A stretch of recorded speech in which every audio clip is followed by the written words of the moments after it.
Si eres mexicano, seguramente has escuchado sobre los chaneques. Es una parte de nuestro folclore de seres sobrenaturales. Hemos escuchado muchas historias. En esta ocasión te quiero contar una historia sobre estos seres, que la he titulado El susurro de los chaneques. Comenzamos.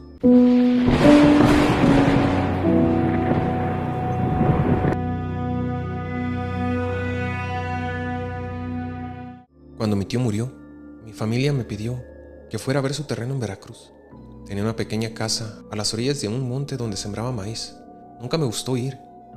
Algo en ese lugar me oprimía el pecho, pero era necesario. Había que revisar la propiedad, ver qué se podía rescatar. Llegué un sábado, poco antes del anochecer. La casa estaba casi en ruinas. La puerta colgaba de una bisagra, las ventanas rotas, el techo apenas resistía. Pero lo que más me incomodó fue el silencio. Ni ranas, ni grillos, ni siquiera viento, nada. Solo un silencio denso, como si el monte contuviera la respiración. Mientras revisaba el interior, encontré un cuaderno viejo, lleno de anotaciones a mano. Eran advertencias, notas sueltas de mi tío. No cortar los árboles grandes, no caminar al monte después del atardecer. Si escuchas risas pequeñas, cierra las puertas y no contestes. Pensé que se había vuelto paranoico. La vejez a veces juega con la mente. Guardé el cuaderno en mi mochila y me dispuse a dormir. Fue cerca de la medianoche cuando todo empezó. Primero, el sonido de pasos, pasitos rápidos, ligeros, como niños corriendo alrededor de la casa. Después susurros, no palabras claras, risas, pequeñas, burlonas, muy cerca de las ventanas rotas. Me levanté, tomé la linterna y apunté hacia afuera. No había nadie, pero cuando iluminé uno de los árboles grandes cerca de la casa, vi algo moverse, algo bajo. No era un animal, era una figura pequeña, deforme, que se escondió detrás del tronco al sentir la luz. Apagué la linterna por instinto. No quería saber, tampoco quería ver. Los golpes comenzaron, primero suaves como pequeños puñetazos contra la pared, después más fuertes, más insistentes. Era como si cientos de manos pequeñas arañaran la madera. Intenté rezar, recordar algún salmo. Nada salía de mi boca. Entonces los vi. A través de una grieta en la pared, ojos. Decenas de ojos diminutos brillando en la oscuridad. Sonreían, pero no eran una sonrisa humana. Era algo ancestral, ajeno, como una mueca torcida de burla y hambre. Uno de ellos trepó por la ventana rota. Medía quizá medio metro. Su piel era terrosa como barro viejo, sus uñas largas, sus pies descalzos y su cabeza demasiado grande para su cuerpo. Los otros empezaron a seguirlo. Corrí fuera de la casa. Me interné en el monte. No tenía plan, solo quería alejarme. Pero el monte es traicionero. Todo era igual. Árboles torcidos, raíces sobresalientes, senderos que no recordaba haber visto. Y ellos seguían. Escuchaba sus risas más cercanas, más emocionadas. Cada paso que daba era como si me alejara más de todo. De pronto, una voz clara, infantil, me llamó. «¡Por aquí!». Me giré. Era un niño, vestido con harapos, descalzo, sonriendo. Su voz era dulce, hipnótica, pero sus ojos parpadeaban. Sentí que si daba un solo paso hacia él, no volvería jamás. Así que corrí en dirección opuesta. Tropecé, caí, me rasgué las manos y la frente, pero seguí. Cuando ya no podía más, cuando sentí que los pulmones me iban a estallar, vi una luz, la carretera. Corrí hacia ella como un loco. Cuando crucé el límite del monte, todo se detuvo. El silencio volvió, pero esta vez era natural. Las ranas, los grillos, el viento, todo regresó. Me desplomé junto a la carretera. Lloré, reí. No sé cuánto tiempo pasó antes de que un auto se detuviera a recogerme. No volví a ese lugar. Vendimos el terreno por nada. Nadie quiso comprarlo. Hoy sigue ahí, en ruinas, reclamado por el monte. Dicen que si pasas cerca al anochecer, puedes oír risas. Y si tienes la mala suerte de responder, nunca encuentras el camino de regreso. Había escuchado sobre una historia así. Cuéntame tú qué opinas de los chaneques. ¿Crees que son reales? ¿Crees que es ficción? Déjame tus comentarios. Recuerda que nos puedes encontrar en todas las redes sociales y en plataformas de audio como Spotify. Nos vemos en el siguiente video de Escalofríos. ¿Has escuchado la terrorífica historia del kilómetro 33? Si no es así, te invito a que te quedes, que ahora te la cuento. Comenzamos. Trabajé de trailero casi 10 años. Había rutas que conocía tan bien que podía recorrerlas con los ojos cerrados. Una de ellas era la Interestatal 7, que cruzaba varias ciudades pequeñas y terminaba cerca de la frontera. Pasaba seguido por ahí, pero siempre había un tramo que evitaba recorrer de noche, el kilómetro 33. No era por supersticiones, era por algo más real. Los traileros decían que en ese kilómetro, a partir de las 2 de la madrugada, algo te seguía. No había accidentes, no había cuerpos, no había evidencia, solo desaparecidos, sin dejar rastro. Una noche me urgía entregar una carga de piezas industriales. El pago era muy bueno si llegaba antes del amanecer. Para lograrlo, tendría que cruzar el kilómetro 33 justo a las 2 de la madrugada. Me armé de valor. Pensé, solo son cuentos para asustar a novatos. Subí al camión, puse mi música de siempre y conduje. La carretera estaba vacía, el cielo despejado, las estrellas parecían observadoras mudas. A la 1:55 am ya estaba entrando al tramo maldito. La señal de la radio murió, de golpe, ni estática ni zumbidos, nada, solo silencio absoluto. Seguí. A los pocos minutos vi algo en el arcén, una sombra grande, deforme. No quise mirar directamente, pero algo en ella era profundamente antinatural. Parecía moverse a mi ritmo. Cada vez que aceleraba, se deslizaba más rápido. Cuando frenaba, se detenía. Me estaba imitando. Empecé a sudar.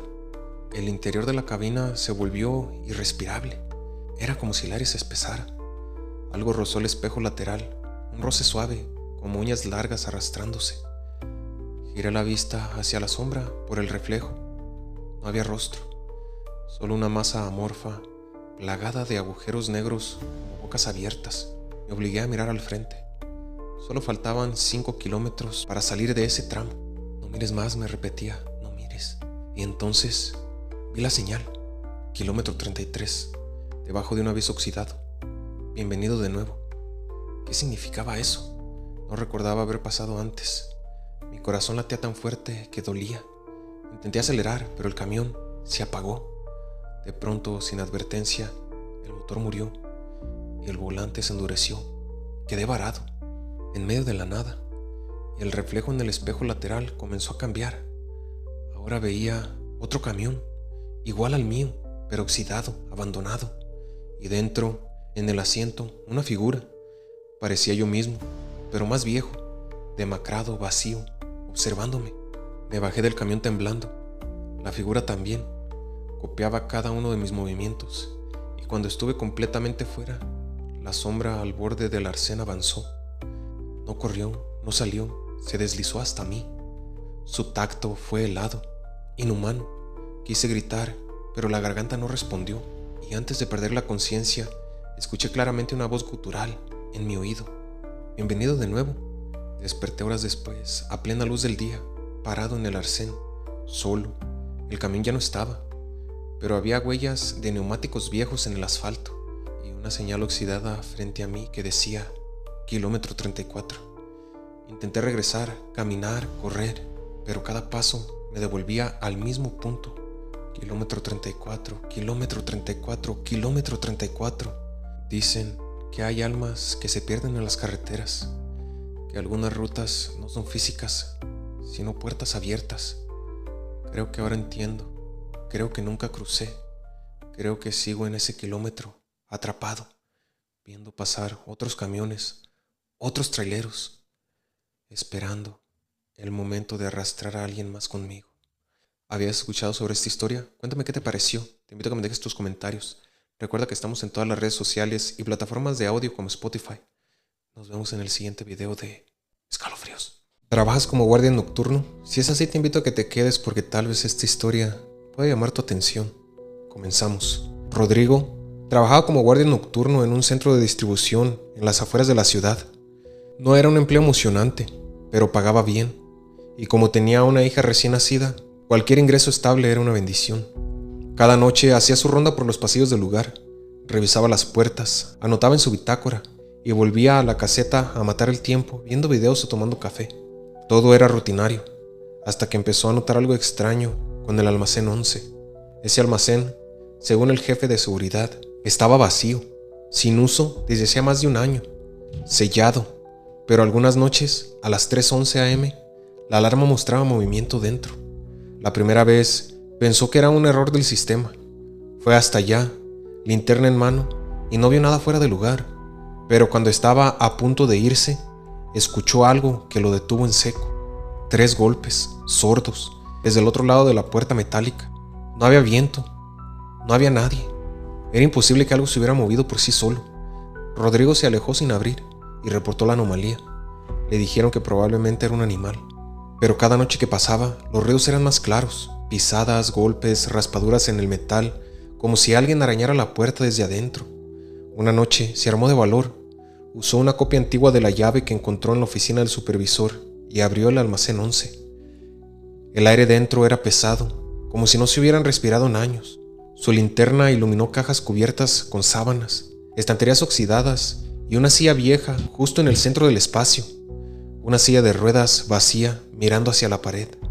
Pensó que no había nada más, hasta que vio las marcas en el piso, huellas descalzas que salían desde el fondo del almacén y llegaban hasta la puerta, pero no entraban, solo salían.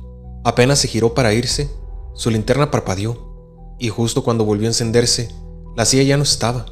Salió corriendo, cerró la puerta, pidió cambiar de turno, pero no le hicieron caso. Esa noche fue la última. A las 3:11 am, las cámaras del lugar dejaron de funcionar por 7 minutos. Cuando volvieron, Rodrigo ya no estaba en su caseta.